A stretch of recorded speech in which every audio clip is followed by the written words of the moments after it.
I just don't get it. She has no political talent. She has None. nothing to look at that's enjoyable to look at. She's just grating as a personality. If anything, she's proof that if you have a mad amount of confidence, you can actually do anything in the world. A little bit of psychopathy and a mad amount of confidence.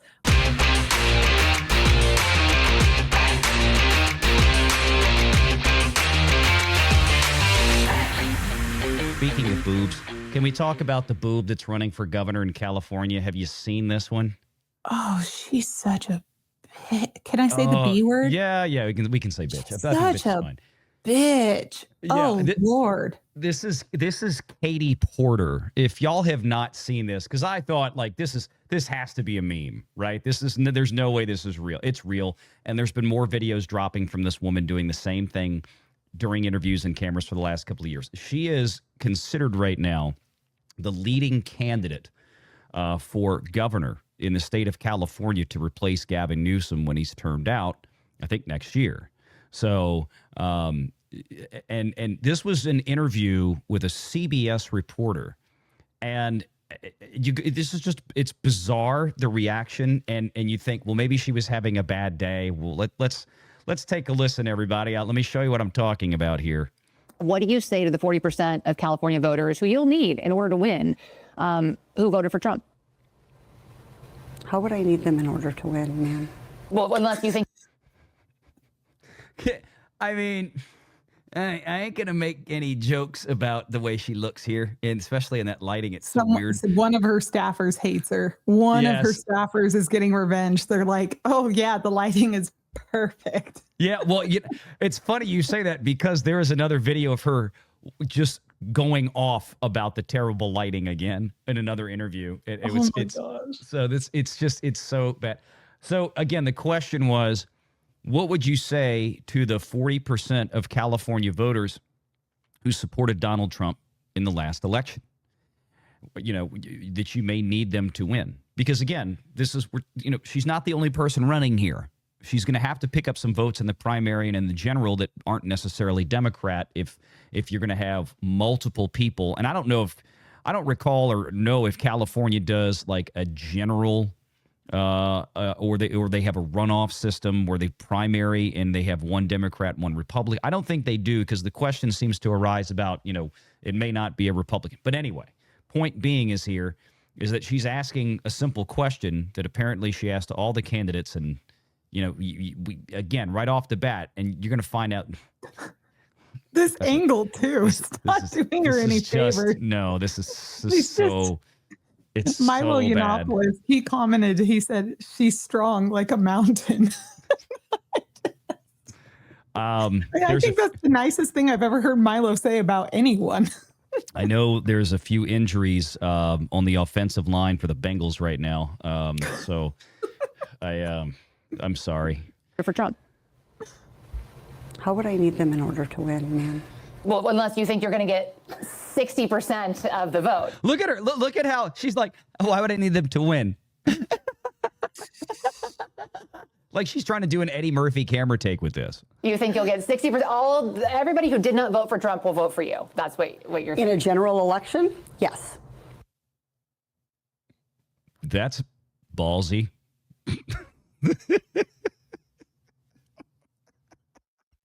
I mean, somebody's got some confidence. If it is me versus a Republican, I think that I will win the people who did not vote for Trump. What if it's you versus another Democrat? I don't intend that to be the case.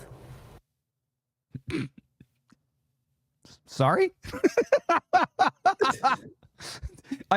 It's California. The chances are there's going to be two Democrats at the end of the day fighting out the top spot. What do you mean I don't intend that to happen? Are you going to go Clinton on the other candidates out there? Are they going to suddenly start, are we going to find one of them in a forest with a pistol 10 feet away? Did they shoot themselves in the back of the head 19 times? Worst case we've seen. What is she... So how do you not intend that to be the case? Are you going to ask them not to run? No, I'm saying I'm going to build the support. I have the support already in terms of name recognition. And so I'm going to do the very best I can to make sure that we get through this primary in a really strong position. But let me be clear with you. I represented Orange County. I represented a purple area. I have stood on my own 2 feet and won Republican votes before. That's not something every candidate in this race can say. If you're from a deep blue area, if you're from LA or you're from Oakland. Wait, sorry, Danny, what's that? Orange County isn't purple anymore. It is really bright pink. I was really impressed during COVID. We went down there and it was the only place without restrictions. Everywhere else in California, you know, there were people standing in bus lines wearing 3 or 4 masks. It was only there that you could like breathe fresh air and relax. So I don't see Orange County going back to the Dems, you know, hook, line, and sinker for a while now. Or at least not in the margins that they were used to enjoying for so many years. I mean, you know, Right. Mark Mitchell, our friend from Rasmussen, who's been on the show a number of times here and on the main channel more often, but you know, he talked about this in the 24 general election, the presidential election, where you saw this massive shift to the right, like almost the whole country. And when you saw places like California closer than they had ever been, New York closer than it has ever been, New Jersey. I mean, people were talking about how, oh, you know, the Democrats could take Texas. And somebody pointed out, you realize that the margin of victory for Kamala Harris in New York was less than Trump's margin of victory in Texas or something like that. Or yeah, it was more. Or, yeah, it was like New York was tighter than Texas. I mean, going the other way. So it's you see a lot of this, and Orange County, you know, I've heard that over the years that that's one of those places that has been gradually drifting to the right. I just don't get it. She has no political talent. She has None. nothing to look at that's enjoyable to look at. She's just grating as a personality. If anything, she's proof that if you have a mad amount of confidence, you can actually do anything in the world. A little bit of psychopathy and a mad amount of confidence. That we get through this primary in a really strong position. But let me be clear with you. I represented Orange County. I represented a purple area. I have stood on my own 2 feet and won Republican votes before. That's not something every candidate in this race can say. If you're from a deep blue area, if you're from LA or you're from Oakland, you don't have an experience. But you just said you don't need those Trump voters. Well, you asked me if I needed them to win. You don't I think feel you like need this them. is unnecessarily argumentative. What is your question? The question is the same thing I asked everybody, that this is being called the empowering voters to stop Trump's power grab. Every other candidate has answered this question. This is not Correct. And I argumentative. said I support it. So, and the question is, what do you say to the 40% of voters who voted for Trump? Oh, I'm happy to say that. It's the do you need them to win part that I don't understand. I'm happy to answer the question as you have it written, and I'll answer it. And we've also asked the other candidates, do you think you need any of those 40% of California voters to win? And you're saying, no, you don't. Danny, I think you're still muted. No, I'm just my mouth's open. I'm sorry. That's all right. I just wanted to make sure. The I know. audacity is just stunning. Yeah. How dare you ask me such a stupid? I mean, she is on a major CBS affiliate in California. This is going to be seen by everybody in the state. Candidates should be grateful to be getting airtime, grateful to be asked questions. And this is a softball question. The answer is either yes or no. It's that simple. Yes, I feel like I want or no, I don't believe I need the Republican vote to win. I hope, though, that I can be the candidate that they want to vote for, too, because I represent all constituents in my district. That's an easy answer. Easy question, easy answer. I'm so lost as to why she's upset. I don't get it. I hate to say this, but is she premenopausal? Like, did she forget to take some meds this morning? You said I don't it, not me. understand what I the don't know. problem is. No, I'm saying I'm going to try to win every vote I can.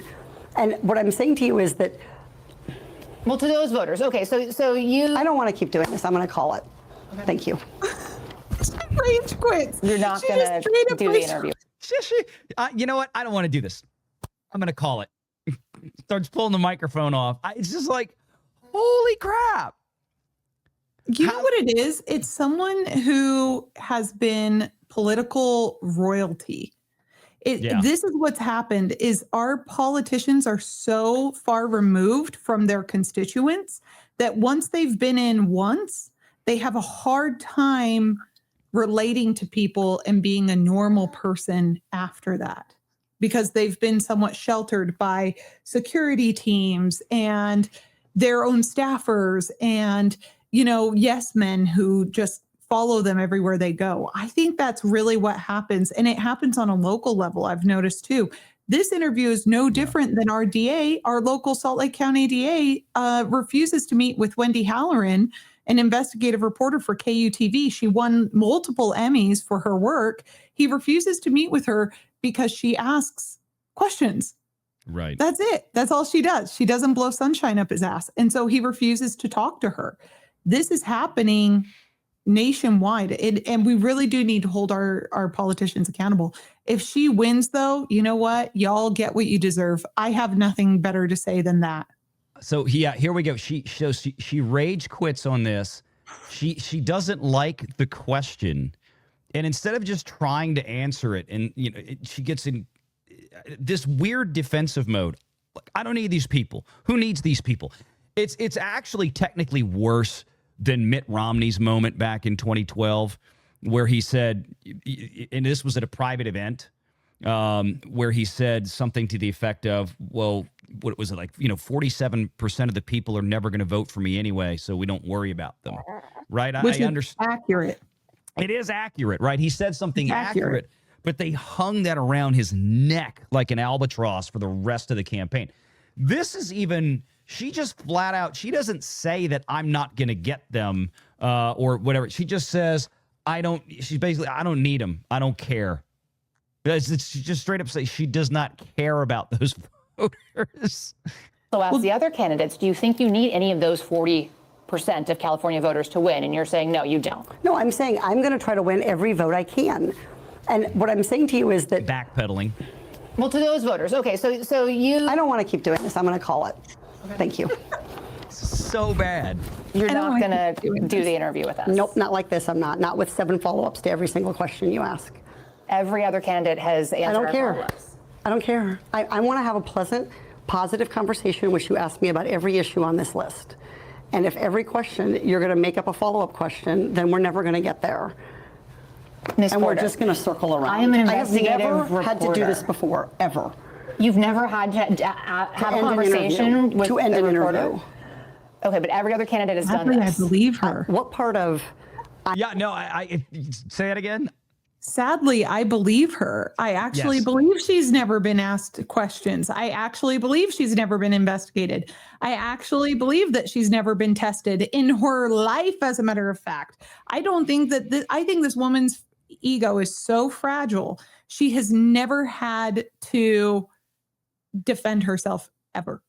I think she has put on the Karen persona and marched her way into every room, and that has been enough. I think her showing up and saying, I am a woman, has been enough for her entire political career. That's it.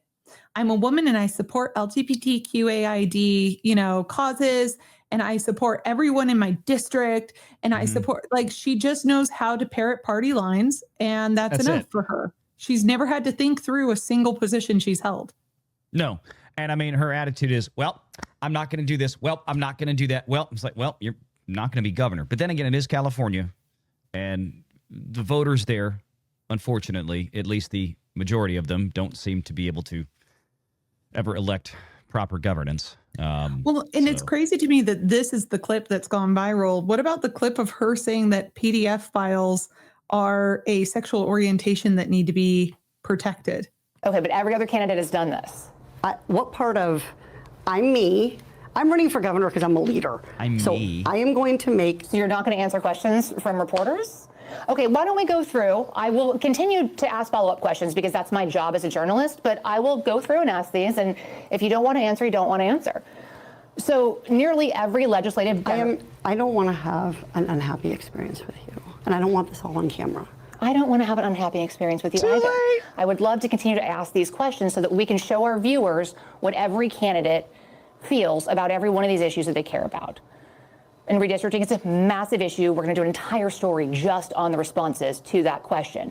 And I've asked everybody the same follow-up questions. What do you say to the... I'm sorry. I just don't want this to be an unhappy experience. Like, what?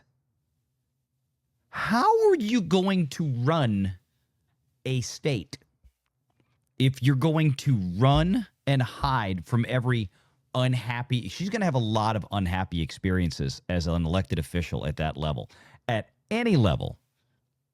I mean, I don't know much about this woman except that when this plunked down and I'm sure, look, right now, because this video got leaked, I guarantee you she's got lawyers trying to find a way to sue that reporter in CBS right now for putting this out there. But the media has been complicit in allowing it to happen, and they're just now starting to realize, wait a second, we need to put forward actual candidates. We can't just keep, coasting on our laurels.